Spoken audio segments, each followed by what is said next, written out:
El célebre y polémico gráfico de Jeremy Siegel, aparecido en su obra de referencia Stocks for the Long Run, o Guía para invertir a largo plazo. No me preguntéis por qué lo han traducido así. Bien, esta es la carta de presentación del bolsista Brasas que da la turra en abstracto y que no atiende a las debidas contextualizaciones que deben derivarse siempre de las circunstancias personales de cada inversor.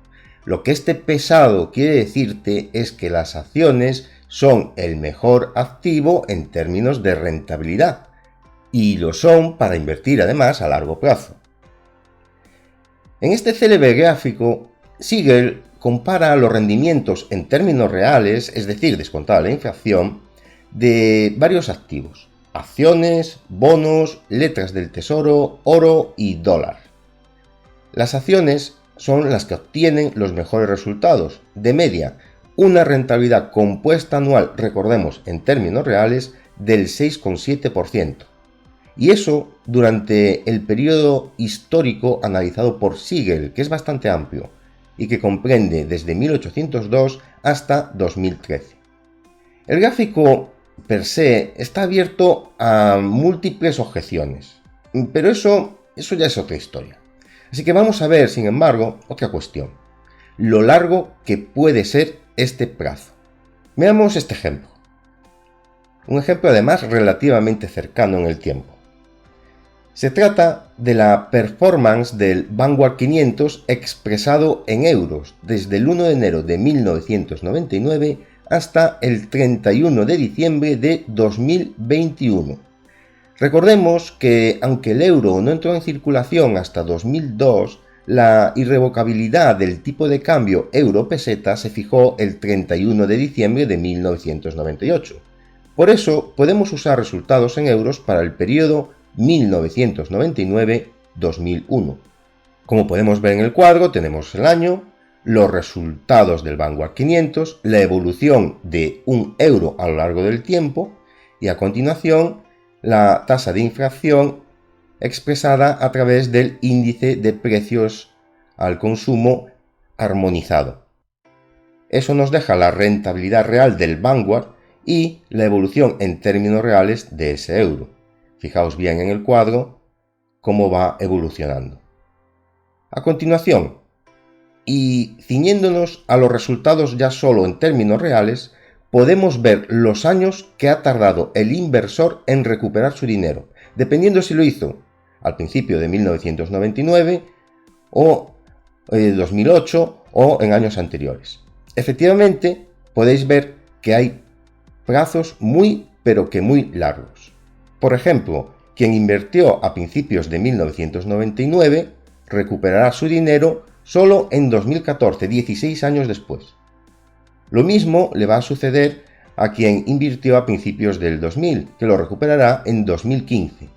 A partir de ahí, la duración del tiempo de espera para recuperar el capital invertido se va reduciendo, pero podemos ver que son periodos realmente largos. Por ejemplo, quien invirtió a principios de 2002 tardará 13 años.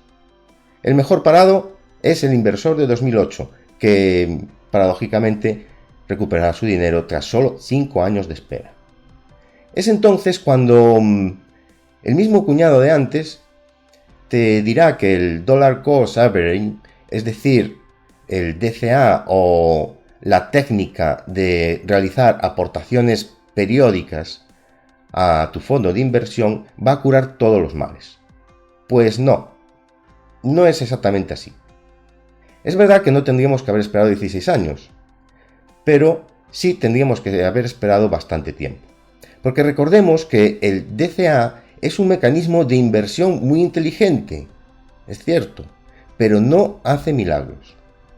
Pongamos que el inversor aporta 600 euros al año, lo que equivale a unos 50 euros al mes. Pues en vez de hasta 2014, habrá de esperar solo hasta 2013. Aquí podemos ver el cuadro en el cual se aprecia cómo evoluciona la cantidad de dinero aportada mediante el DCA. También se tardan bastantes años.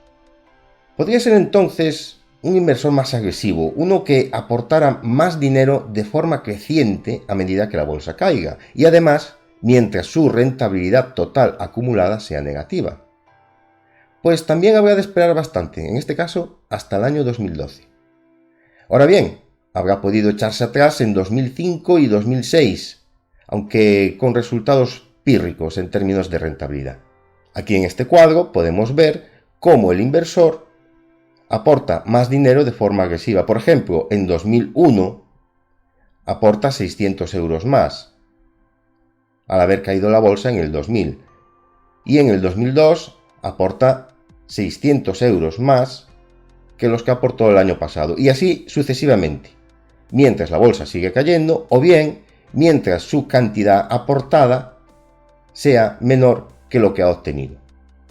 Tendrá, como hemos dicho, un breve paréntesis en 2005 y 2006 para desinvertir, pero eso es todo. Finalmente tendrá que esperar hasta el 2012. Este ejemplo plantea plazos realmente largos de espera y aún así favorece mucho al inversor. ¿Y esto por qué?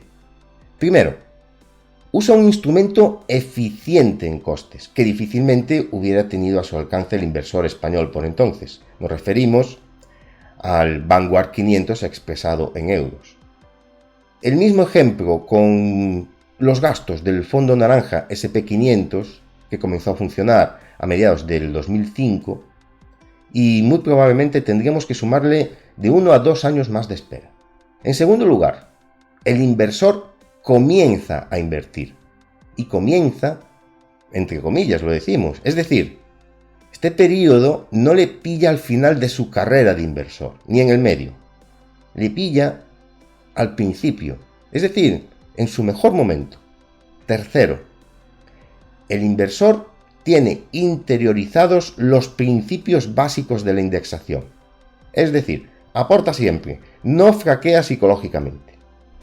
Cuarto, es más, tiene estómago para aportar más cuando el catecismo de la indexación lo exige, que es cuando la bolsa baja. Algo psicológicamente muy difícil. Quinto, por supuesto, no le afectan las crisis, no pierde su empleo, no le ocurren emergencias, siempre tiene un colchón de seguridad, sale a cenar con su mujer, lleva a sus hijos al cine.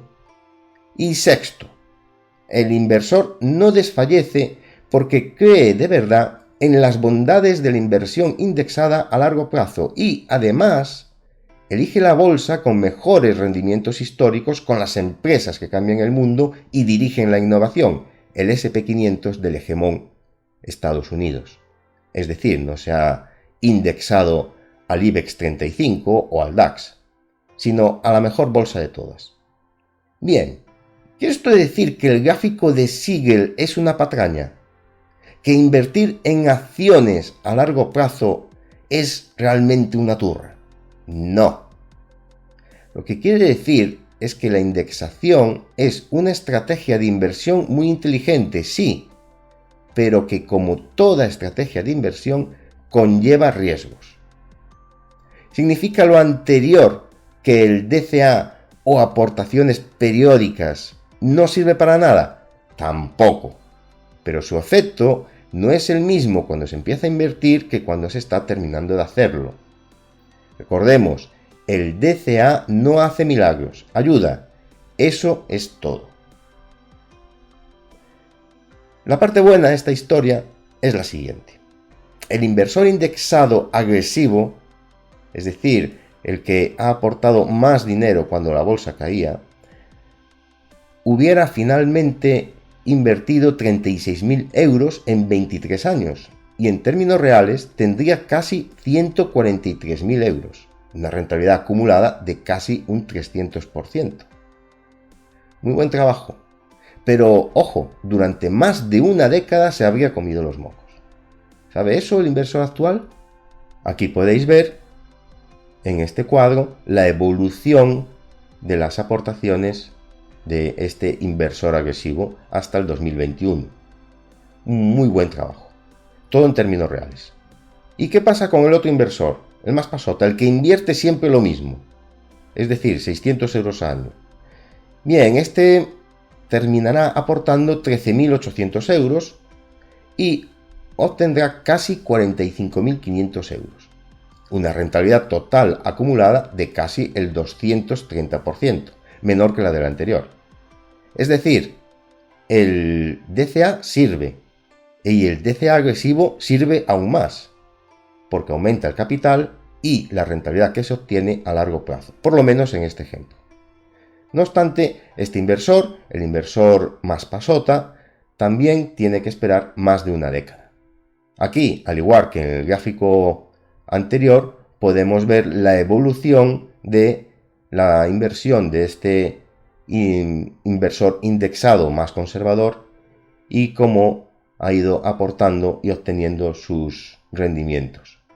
El gráfico de Siegel, que justifica cualquier retórica y mantra sobre las acciones como panacea de la inversión a largo plazo, en realidad no sabe cuántos años tienes tú como inversor, ni cuánto puedes ahorrar, ni si puedes invertir siempre o incluso más. Es decir, el gráfico de Siegel no sabe que existes. De hecho, como justificación de la inversión en acciones, desde el punto de vista del inversor español, ni siquiera se expresa en euros, que es tu divisa, y con la cual vas a pagar la factura del Mercadona. Y tampoco aplica tu inflación. Además, tiene otras pegas, por ejemplo, no compara la inversión inmobiliaria.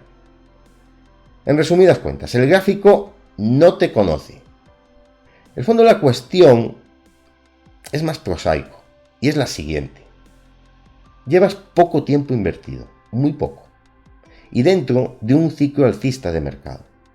Eso ha coincidido con una democratización de los mercados financieros, es decir, con la posibilidad de que muchísimos inversores tengan acceso a instrumentos de inversión que antes no tenían. Y además todo ha venido acompañado de la popularización de la indexación según los principios establecidos por John C. Bogle. Pero aquí hemos de recordar que el primer robo-advisor en España apareció en 2014. Antes te indexabas con ING y poco más. Y además, eran 4 gatos lo que lo hacían. ¿Por qué ha arraigado entonces el mantra de Siegel? Pues mucho me temo que por 2 razones básicas. La gente no se ha leído su libro, que es un libro excelente, por cierto, y que todo el mundo debería leer, y lo ha reducido solo a ese gráfico. Y 2, y esta es la realidad, la bolsa ha subido desde que estás indexado. Mucho cuidado, pues, con los consejos de tu cuñado y el uso que hace de los gráficos de Siegel. Si quieres conocer qué es y cómo funciona la gestión pasiva o indexada, puedes comprar nuestro libro La Guerra Financiera Asimétrica, número 1 en venta en Amazon. Podrás averiguar cuáles han sido los resultados históricos de este estilo de inversión. Tenéis el enlace en la descripción del vídeo. Y si queréis el libro gratis, solo tenéis que abrir una cuenta en MyInvestor y contratar cualquiera de sus productos. Recordad que debéis hacerlo a través del enlace que proporcionamos en la descripción. Poneos en contacto con nosotros una vez lo hayáis hecho y os lo enviaremos a casa.